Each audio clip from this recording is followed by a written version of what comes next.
Good morning and welcome to Rose Red Homestead. I'm pretty excited about today's video. Of course, I get excited about just every video that we do. This is a continuation of our fast bean work. And of course, it will go to all three things that we focus on: self-reliance, food security, and emergency preparedness. I'm pretty excited about fast beans, and I wasn't when I first started this. In fact, I couldn't figure out why anyone would even want to do it. But I've seen, and I am seeing some tremendous benefits for food storage using fast beans. Today we're going to make a dry soup mix, Tuscan White Bean Soup. And before we do that, I want to show you some results of freeze-dried beans, and we'll get to that in just a moment.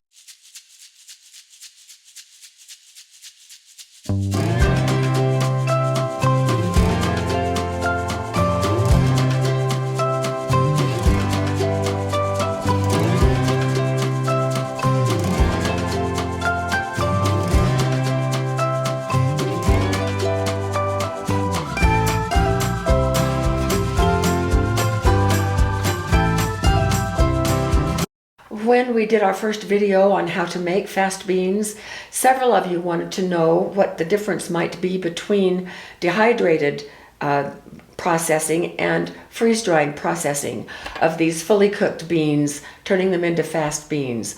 Well, Jim and I were very curious about that as well. And so yesterday we finished our first batch of fast beans in the freeze dryer, and I want to show you the comparative results. So I have 4 plates set up right here. We're going to start right here with the chickpeas or the garbanzo beans. These are the originals right here in this corner. These are the ones that we did in the dehydrator. They are darker and also a little bit smaller. These are the freeze-dried beans, and the skins on these chickpeas are much looser after having come out of the freeze dryer. They're still quite attached here. And then they're also larger in size, so they pretty much held the hydrated size after being fully cooked. Over here we have the small white beans. These are the originals. These are the ones, and remember, these popped quite a bit when we did them in the dehydrator. These are the ones that came out of the freeze dryer. Again, the skins on the outside of the beans are quite loose here. And these freeze-dried beans are they're really interesting. They're just like almost little pieces of cloud. They're so light and airy, and I can just squish them with my fingers, between my fingers, while these are hard. Right here we have the pinto beans. Here are the originals right here. Here are the ones from the dehydrator. These are the ones that we made the refried beans from in our last video. Again, these are quite hard. And then these are the ones that came out of the freeze dryer. They're a little bit purplish, cloudy on the outside, but boy, they rehydrate really, really fast. And then one that we did not show in our last video were kidney beans. Here are the originals. I did a tray of these in the dehydrator. Same thing, these pop quite a bit. They're very hard. So these beans, again, they're just like little pieces of cloud. I can crush them in my fingers. I just apply a little bit of pressure, and they are I can just powder them. I'm going to put this away now and set up for doing the soup, so we'll be back in just a moment. During the time that I was setting up to put this soup together, I decided to go ahead and rehydrate each of the 4 freeze-dried beans that we did, and gosh, they rehydrated in like less than 5 minutes. So these are the little white beans, and when you squish them, they feel and look exactly like a cooked bean would look. With the garbanzo beans, the skin slips off so easily, and then it also squishes really nicely. This would make nice hummus, which we are going to do a video on. This is the pinto beans. Same story with them. And they just look like cooked beans. And then here are the kidney beans. And it's the same thing. So I'm very pleased with this. I think these are going to rehydrate very nicely with our soups. So I'm just going to move these out of the way, and we're going to get busy putting our soup together. All right, I've tried to organize things. Now right here you see 3 quarts that I've already put together. You see the little tomato, I have one in front and one in back. The fast beans are in the bottom. We have both the white beans and the garbanzo beans. Then we have our mirepoix and some other goodies. I'm going to put one more together on camera so you can see how it goes together. I will be speaking the amounts as I go, but I'm also going to put this recipe below the video description so you can have it. This one is not going in our cookbook, so it may be one that you might want to have. I'm running out of the white beans. I've used up all of the dehydrator white beans, so now I'm on the freeze-dried white beans. So I start with 1 cup of the white beans. I'm going to be putting in 2, but I put in 1 cup first.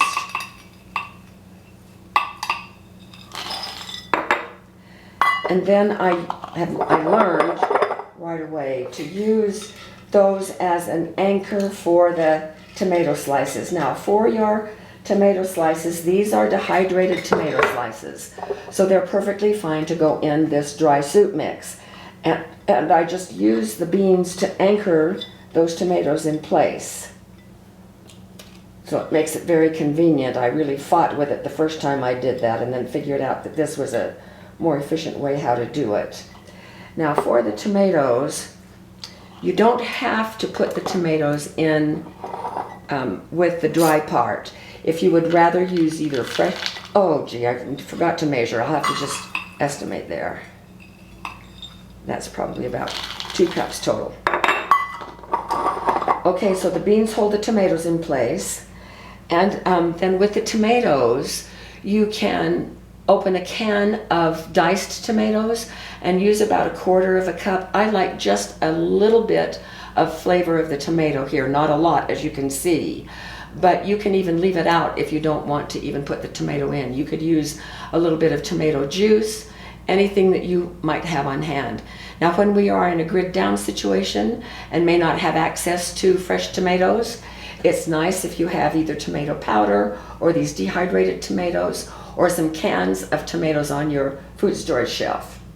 Okay, so that was 2 cups of the white beans plus a little bit of tomato. And then we are going to put a 1/4 cup of the chickpeas. Okay, so that's just about exactly right. Those go on the top. And that is the last of my dehydrated chickpeas. All right, now we're going to be putting in the seasonings. So the first thing is 1 teaspoon of Italian seasoning. And I'm just going to drop this right on top of the beans. So when we dump into the pot in a little while, you'll notice that these seasonings are just going to drop right into the pot as well. Then along with that, I'm going to put a little bit of garlic, and these are garlic chips, and that is about, oh, maybe 1/4 teaspoon of garlic chips, just dropping those in. And about the same amount of rosemary. These are rosemary leaves, and I'm just going to take my fingers and break them up a little bit more. And then drop them in. And then just a sprinkle of these crushed red pepper flakes. It's not even 1/4 teaspoon, just a little sprinkle. Okay, now when I do these for long-term storage, I generally will put enough bouillon cubes in for the amount of stock that it calls for, or chicken broth that it calls for, which in this case is we'll be adding 1 quart of broth to this jar. And so I put these in because when I take them off the shelf, I'm not sure what my situation will be. I may not have any left of my quarts of chicken broth. And so if I do, I'll just pull those out, put them back in the cabinet because these store for a really long time. So that gives me just a little bit of versatility. Then the last thing that I'm going to put in is what is called the mirepoix. It is French, mirepoix, mirepoix. And that is carrots, onions, and celery. Now, you can just drop them in the jar if you want to add everything at the same time. I'm going to do a mirepoix, which means I'm going to rehydrate them, and then I'm going to saute them in a little bit of olive oil. It enhances the flavor just a little bit, but you don't have to do this. So these carrots, I've used all of my other ones that you've seen in the previous video. This came from a number 10 can of dehydrated carrots, and these are just little carrot chips. Sometimes with carrots, I think it's easier to buy them than it is to make them. And then the onions, these are onions that I have dehydrated. This is the last of my Walla Walla onions, which makes me very sad. I'm hoping Jim can find me some more. This is 1/4 cup of these onions, and then 1/4 cup of the celery. Now this is the celery that I dehydrated using the soda in when I blanched them. And look at the vibrant color. That's just really holding the color well. Of course, it's only been about 2 weeks, so I would expect that. And 1/4 cup there. Now the way that I do this is I kind of equal these out across the baggie.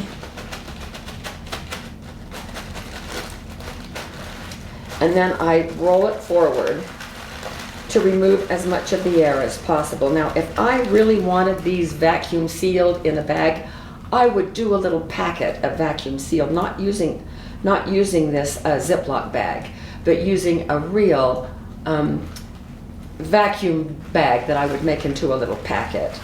I am going to vacuum seal these when we're all done, but for my purposes, I'm fine with it being just like this. Now that's going to go in the jar. The other thing that I'm going to put in is some spinach leaves, but the spinach leaves don't go in at the very beginning. They go in just at the end because I don't want them to get all soggy. And so I'm trying to keep these as large as possible and not crush them. This is about a tablespoon of dried spinach leaves. And we'll put those in right at the end and then simmer just long enough so that these are rehydrated, but they still have that vibrant green and they're on the top of the soup and it looks just beautiful. And so I have a little lid for these. This is a little 1 ounce food container, and I get these on Amazon. When my grandchildren come, I do a lot of foods using these little containers ahead of time so that it makes prep really easy. I have these in several sizes. So now I have everything in here, and I'm just going to put that little bag right in. And these are now ready to be vacuum sealed. I am putting the bands on right now. I'll have to take those bands off when we vacuum seal. So I've been able to get 4 quarts with the beans that I have, and I don't have 2 cups of these white beans left. So I'll have to do several more batches so that I can do more. This soup is fantastic, and so I'm going to be wanting to have quite a bit of this. Now, Jim and I have tried this a couple of times, but never with the fast beans. I've never done it in a mix like this before. I've just done it from scratch. And you can certainly do all of this from scratch. All of these things that I've put in hydrated, you could use your fast beans and then use everything else fresh. But I would double the dehydrated, like I would put in 1/2 cup of carrots, onions, and the celery here. And then with the fresh spinach at the end, you could use kale if you are a kale lover. The fresh spinach, just grab a little handful and rough chop it and put it in at the top. So that's the way that you can do it fresh. This is the way that you can do it in soup mixes. These will last on your shelf easily for a year, probably more like 2. And so I want a whole bunch of these on our shelf because this is such a wonderful soup.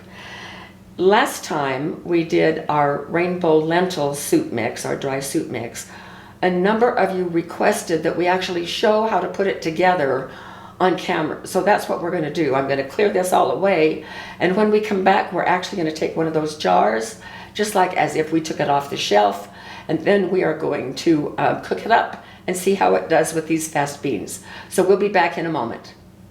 We're going to do this exactly as if I would have gone out and taken this just off the shelf, and here it is right here.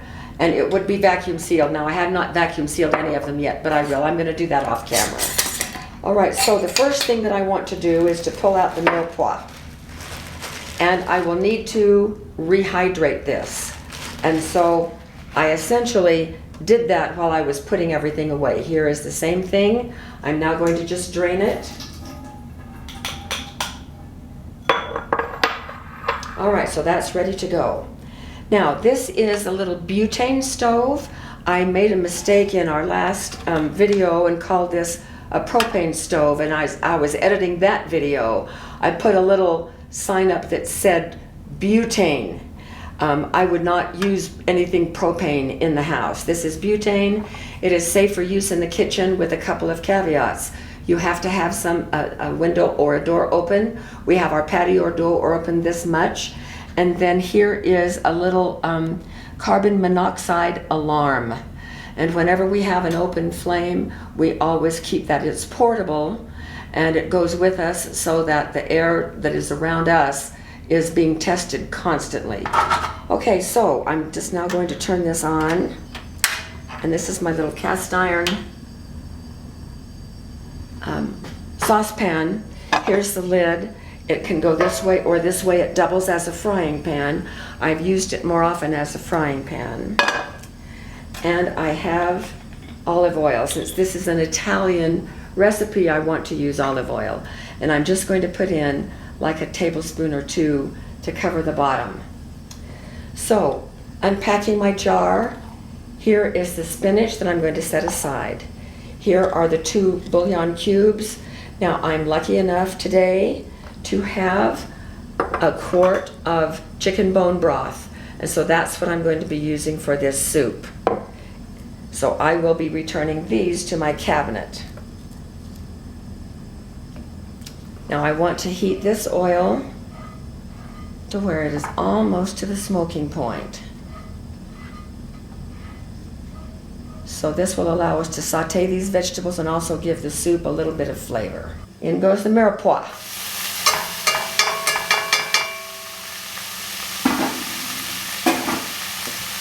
And I'm just going to saute these. If these were fresh, I would saute them until they were soft, but not all the way done. All right, our vegetables are sauteed, so I am going to shake up this chicken broth. We're going to just pour it right in.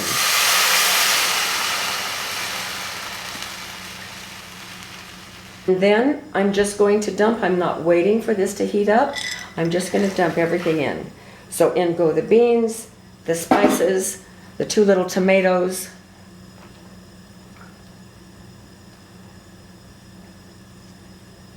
We'll bring this to a simmer, and then we'll go off camera and I'm going to time how long it takes it from the time it comes to a simmer. All right, you can see that it's starting to bubble. So I'm going to put the stopwatch on it.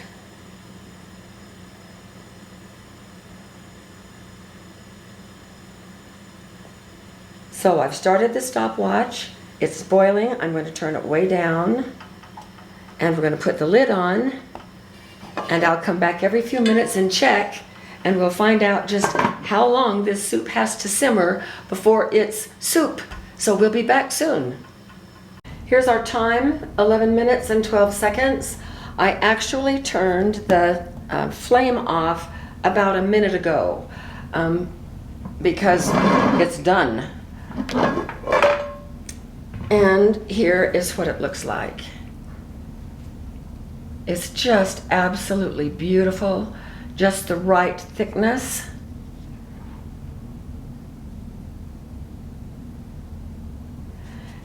And the last thing that we're going to do is to just sprinkle the spinach on the top.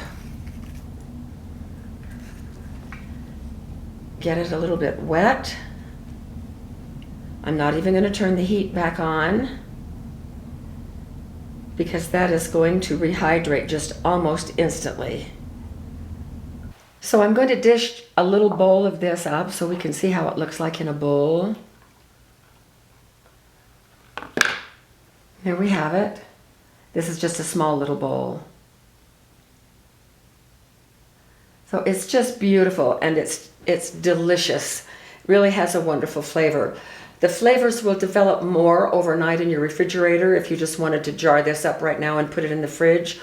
Or you could serve it immediately with some nice crusty bread. What a wonderful lunch that would be.